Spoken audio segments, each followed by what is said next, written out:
தாழ்வு மனப்பான்மைங்கிறது என்ன தெரியுமா? இந்த இயந்திர அறிவியல் உலகத்தை பார்க்கும்போது இந்த மனிதர்களுக்கு தன்னை தாழ்த்தி கொள்கிறார்கள். இந்த இயந்திர அறிவியல் உலக பிரம்மாண்டத்தை பார்க்கும்போது, இந்த காங்கிரீட் கட்டடங்களை பார்க்கும் பொழுது, இந்த வானத்தில் செல்கிற விமானத்தை பார்க்கும்போது, இதற்கு முன்பு நாமெல்லாம் எம்மாத்திரம் என்று மனிதர்களுக்கு தோன்றுகிறதா? தாழ்வு மனப்பான்மை. இதுதான் தாழ்வு மனப்பான்மை காரணம்.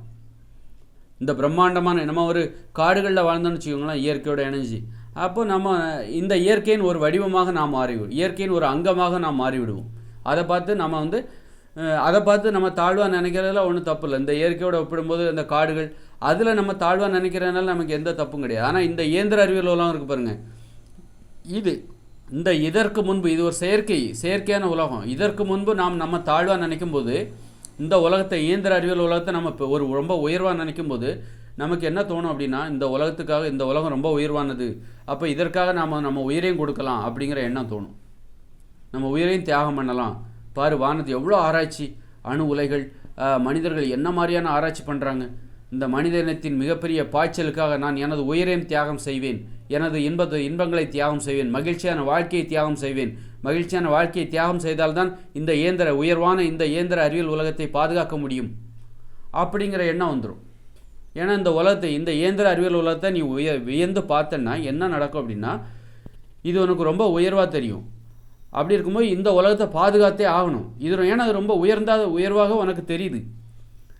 மனிதர்களின் கண்களுக்கு இந்த இயந்திர அறிவியல் உலகம் உயர்வாக தெரிகிறது. அப்போ இந்த உயர்வான இந்த இயந்திர அறிவியல் உலகத்தை பாதுகாக்க வேண்டுமென்றால் நீ உன் மகிழ்ச்சியை தியாகம் பண்ணணும்.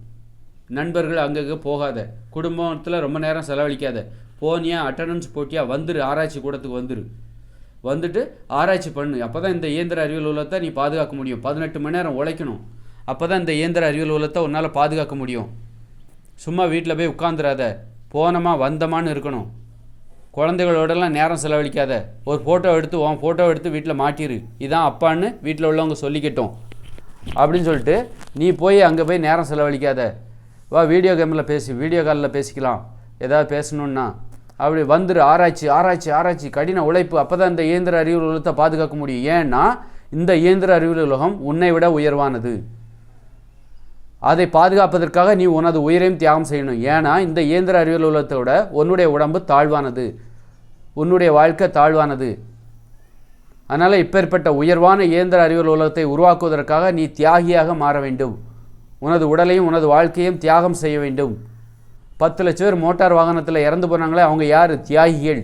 இந்த இயந்திர அறிவியல் உலகத்தை கட்டி காப்பாற்றுவதற்காக தனது உடலை தியாகம் செய்திருக்கிறார்கள். இன்னுயிரை தியாகம் செய்த தியாகிகள். ஒரு நாட்டுக்காக உன் உயிரை தியாகம் செய்கிறாங்கல்ல, தியாகம் செய்யலான்னு சொல்கிறாங்க பார்த்தீங்களா, நாட்டுக்காக, மதத்துக்காக. அதுபோல் தற்கொலைப்படை, அப்புறம் துப்பாக்கி ஏந்தி இராணுவ வீரர்கள் எல்லாம் இந்த இயந்திர அறிவியல் உலகத்தை பாதுகாக்கிறதுக்கு தானே. அப்போ அதுபோல் இந்த இயந்திர அறிவியல் உலகத்தை பாதுகாக்கணும்னா இப்போ நாடு, மொழி எல்லாத்தையும் கடந்து இந்த உலகத்தையே நீ பாதுகாக்கணும். ஒரு நாட்டுக்காக நீ உயிரை கொடுக்குறப்பா, உன் வீட்டுக்காக உயிரை கொடுக்குற, உனக்காக உயிரை கொடுக்குற, உன் மனைவிக்காகவோ, காதலிக்காகவோ, உன் பிள்ளைகளுக்காகவோ, உன் கணவனுக்காக நீ உயிரை கொடுக்குறேன்னு சொல்கிறல்ல, அதோட எல்லை விரிவடைஞ்சு என் ஊருக்காக நான் உயிரை கொடுப்பேன், என் நாட்டுக்காக உயிரை கொடுப்பேன். அப்போ கடைசியில் போனால் இந்த உலகத்துக்காகவே நான் உயிரை கொடுப்பேன், இந்த இயந்திர அறிவியல் உலகத்துக்காகவே நான் உயிரை கொடுப்பேன். ஏன்னா இது என்னை விட உயர்ந்ததாக தெரிகிறது. இதற்கு முன்பு நான் தாழ்ந்தது, எனது உயிரும் எனது வாழ்க்கையும் ரொம்ப தாழ்வானது. இந்த உயர்ந்த இந்த பெருமை மிகு பிரம்மாண்டமான இயந்திர அறிவியல் உலகத்துக்காக எனது உயிரை நான் தியாகம் செய்வதை பெருமையாக நினைக்கிறேன். மோட்டார் வாகன விபத்தில் எனது உடல் அடிபட்டு சிதறுண்டு போனாலும் அது குறித்து எனக்கு பயமில்லை, பெருமையாகவே அதை நினைக்கிறேன். நோய்களால் இங்கு உள்ள உணவுகளை சாப்பிட்டு இயந்திர அறிவியல் உலகத்தில் உழைப்பதற்காக எனக்கு அளவுக்கு அதிகமான வலிமை தருகிற இந்த சோறு, பூரி, பொங்கல், தோசை இதையெல்லாம் சாப்பிட்டு அளவுக்கு அதிகமான வலிமையை உடலில் ஏற்றிக்கொண்டு இந்த இயந்திர அறிவியல் உலகை பாதுகாக்க நான் புறப்பட்ட பொழுது எனக்கு இடையில் நோய் வந்தது. இந்த உணவுகளை சாப்பிட்டதால் அளவுக்கு அதிகமான வலிமையை எனது நாடி நரம்புகளால் தாங்கிக்க முடியவில்லை. அதனால் நரம்புகள் தளர்ந்து போய் நோய் வந்துருச்சு, அதனால் செத்து போனேன். அது குறித்து எனக்கு பெருமைதான், தியாகம்தான். இந்த இயந்திர அறிவியல் உலகத்தை பாதுகாப்பதற்காக, பராமரிப்பதற்காக அளவுக்கு அதிகமான வலிமையை தருகிற இந்த உணவுகள், ஊக்க மருந்தாகிய இந்த உணவுகளை சாப்பிட்டு, இட்லி, பூரி, பொங்கல், தோசை, பிரியாணி இதையெல்லாம் சாப்பிட்டு எனது உடலில் நோய் வந்தது. அந்த நோய் எனக்கு பெருமைதான், எனது தியாகத்தின் அடையாளம் என்று அதை நான் பெருமையாக ஏற்றுக்கொள்கிறேன். 70 வயசில் அல்பாயுசில் செத்துப்போவதை, இந்த இயந்திர அறிவியல் உலகத்துக்காக எனது இன்னுயிரை தியாகம் தந்து நான் அல்பாயுசில் செத்துப்போவதை நான் பெருமையாக நினைக்கிறேன். அப்படின்னு இன்னும் இந்த மனிதர்கள் நினைக்கிறாங்க. தாழ்வு மனப்பான்மை. இந்த உலகத்தை பார்த்தோன்னே ஆன்னு வாயை பொழந்து இதற்கு முன்பு நான் மண்டி எடுக்கிறேன், இந்த உலகம் பிரம்மாண்டமானது, இதை கட்டி எழுப்புவதற்காக பல பேர் இன்னுயிரை கொடுத்துருக்காங்க, அந்த வரிசையில் நானும் நிற்கிறேன் கடைசியாக அப்படின்னு சொல்லிட்டு எல்லாருமே இந்த உலகத்தை பார்த்தோன்னே அப்படி பிரம்மாண்டமாக தெரியுது இவங்களுக்கு. இந்த உலகமும் என்ன பண்ணுது, தயவுதாட்சியமே இல்லாமல் ஒரு கருணையும் ஈவு இறக்கம் இல்லாமல் வரிசையாக எல்லாத்தையும் உயிரை வாங்கிக்கிட்டே இருக்குது.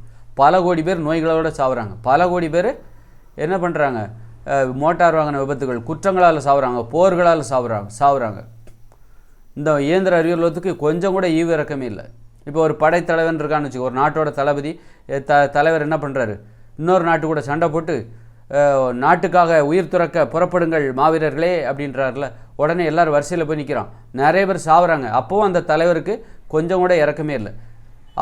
நம்முடைய நாட்டு வீரர்கள் நிறைய பேர் செத்துட்டாங்க, லட்சக்கணக்கான பேர் செத்துட்டாங்க இந்த நாட்டை பாதுகாப்பதற்காக. ஓ மாவீரர்களே, நீங்கள் முன்னேறுங்கள், நான் ஒளிந்து கொள்கிறேன் பதுங்கு குழியில் அப்படிங்கிற மாதிரி இந்த இயந்திர அறிவியல் உலகம் என்ன சொல்லுது, வாருங்க மக்களே, மனிதர்களே வாருங்க, இந்த இயந்திர அறிவியல் உலகை பாதுகாக்க வேண்டுமென்றால் நீங்கள் தியாகியாக இருக்க வேண்டும்.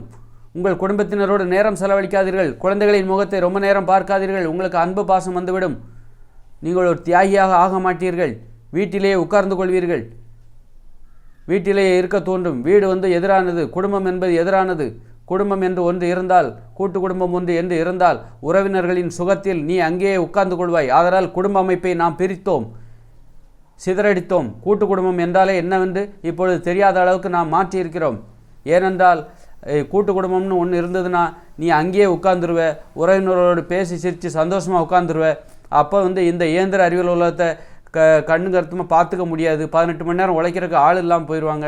அதனால தான் நாங்கள் என்ன பண்ணோம், உங்களெல்லாம் கூட்டு குடும்பத்தையே ஒன்று இல்லாமல் பண்ணிட்டோம். இப்போ குடும்பம்னு ஒன்று இருக்குது, அது ஏன் கண்ணை உறுத்திக்கிட்டு இருக்குது, ஏன்னா குடும்பத்திலே நீ இப்போ ரொம்ப நேரம் இருக்கிற, உன் உறவுகளிலேருந்து பிரிச்சிட்டோம், நாடோடித்தனமாக உன் வாழ்க்கையை வாழ்ந்துட்டோம், அன்புன்னு ஒன்றுமே கிடையாது. இந்த இயந்திரங்கள் தான் உனது அம்மா பாசம் எல்லாமே, காதலி மனைவி குடும்பம் எல்லாமே அதனால் இந்த இயந்திர அறிவியல் உலகத்துக்காக நீ எல்லாத்தையும் தியாகம் பண்ணு, உன் உடம்போட ஆரோக்கியத்தை தியாகம் பண்ணு, நீ நோய் சாவாயாக, எத்தனை பேர் நீ உயிரை கொடுத்தாலும் அது எனக்கு பெருமை தான்னு இந்த இயந்திர அறிவியல் உலகம் சொல்லுது. இந்த இயந்திர அறிவியல் உலகம் என்ன சொல்லுது, எத்தனை பேர் இந்த உலகத்துக்காக உயிரை கொடுத்தாலும் அது எனக்கு பெருமை தான்.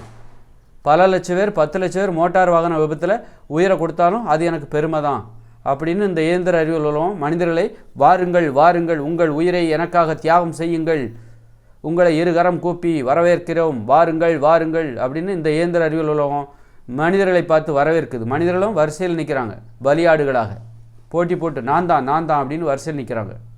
நான் தான் மிகப்பெரிய ஆராய்ச்சியாளர், நான் எல்லாத்தையும் தியாகம் பண்ணிவிட்டு எப்போ நான் கிடையாக கிடப்பேன் ஆராய்ச்சி கூடத்தில், நான் தான் முன்னாடி நிற்பேன் அப்படின்னு மனிதர்கள் சொல்லிகிட்டு இருக்காங்க. பார்த்துக்கோங்க, இந்த இயந்திர அறிவியல் தாழ்வு மனப்பான்மைங்கிறது இந்த இயந்திர அறிவியல் உலகத்தின் மீது நம்பிக்கை கொண்ட அத்தனை பேருக்கும் தாழ்வு மனப்பான்மை. இந்த இயந்திர அறிவியல் உலகை பாதுகாக்க வேண்டும், அதற்காக நான் இந்த உலகத்தோடு ஒப்பிடும்போது எனது உயிர் தாழ்வானது, அதை நான் இந்த உலகத்திற்காக தியாகம் செய்வதில் நான் பெருமை கொள்கிறேன், எனது மகிழ்ச்சியை தியாகம் செய்வேன், எனது இன்ப துன்பங்களை தியாகம் செய்வேன், எனக்குன்னு ஒரு தனிப்பட்ட வாழ்க்கை கிடையாது, எல்லாத்தையும் தியாகம் செய்து கடினமாக உழைப்பேன் 18 மணி நேரம் இந்த இயந்திர அறிவியல் உலகத்திற்காக என்று சொல்கிறவர்களாக மனிதர்கள் இருக்கிறார்கள். இதுதான் தாழ்வு மனப்பான்மைன்றது. நீ என்ன தான் கடினமாக உழைச்சி உலகமே உன்னை பாராட்டினாலும் நீ இந்த உலகத்தின் முன்பு, இந்த இயந்திர அறிவியல் உலகம் முன்பு நீ உன்னை ஒரு அடிமையாக தாழ்த்தி கொண்டிருக்கிறாய். நீ தாழ்வு மனப்பான்மையால் பாதிக்கப்பட்டிருக்கிறாய். தாழ்வு மனப்பான்மையால் பாதிக்கப்பட்டு அதில் தான் நீ உயர்ந்து நிற்கிறாய் தவிர தாழ்வு மனப்பான்மை என்கிற அந்த வட்டத்திற்குள் இருந்து நீ இன்னும் வெளியே வரவில்லை. எப்பொழுது வெளியே வருவாய்?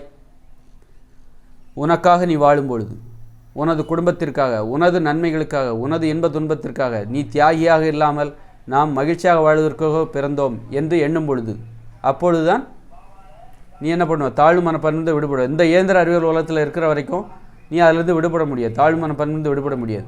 அதற்கு தான் இயற்கையோடு இணைந்த மனித வாழ்க்கையை நாம் வாழ வேண்டும். 2040க்கு அப்புறம் வருகிற இந்த தற்போதுள்ள இயந்திர அறிவியலும் செயலிழந்துடும். அதுக்கப்புறம் இயற்கையோடு இணைந்த மனித வாழ்க்கை வரும். அங்கே நாம் தாழ்வு மனப்பான்மை தேவையில்லை, அங்கே மகிழ்ச்சியாக வாழ்வு தான். எதையும் தியாகம் பண்ண வேண்டிய அவசியம் இல்லை. குடும்பம் உறவுகள் எதையும் தியாகம் பண்ணக்கூடாது. தியாகம் பண்ணாத ஒரு வாழ்க்கை, அதற்கான வடிவமைப்பு என்கிட்ட இருக்குது, விதிமுறைகள் என்கிட்ட இருக்குது.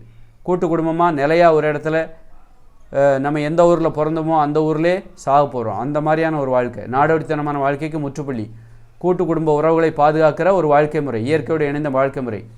நமது உடல் ஆரோக்கியம் எப்போதுமே ஆரோக்கியமாக இருக்கும். ஆரோக்கியத்தை மேம்படுத்துகிற ஒரு வாழ்க்கை முறை, நோயினா என்னன்னு கேட்குற ஒரு வாழ்க்கை முறை, அதான் தற்சார்பு வாழ்க்கை முறை, இயற்கையோடு இணைந்த மனித வாழ்க்கை முறை 2040க்கு அப்புறம் வருது. அந்த வாழ்க்கை தான் அப்போ தான் மனிதர்கள் தாழ்வு மனப்பான்மையிலிருந்து விடுபடுவாங்க, அடிமை மனப்பான்மையிலிருந்து விடுபடுவாங்க. அதனால் தியாகம் என்பது அடிமைகளின் குணமாக இருக்கிறது.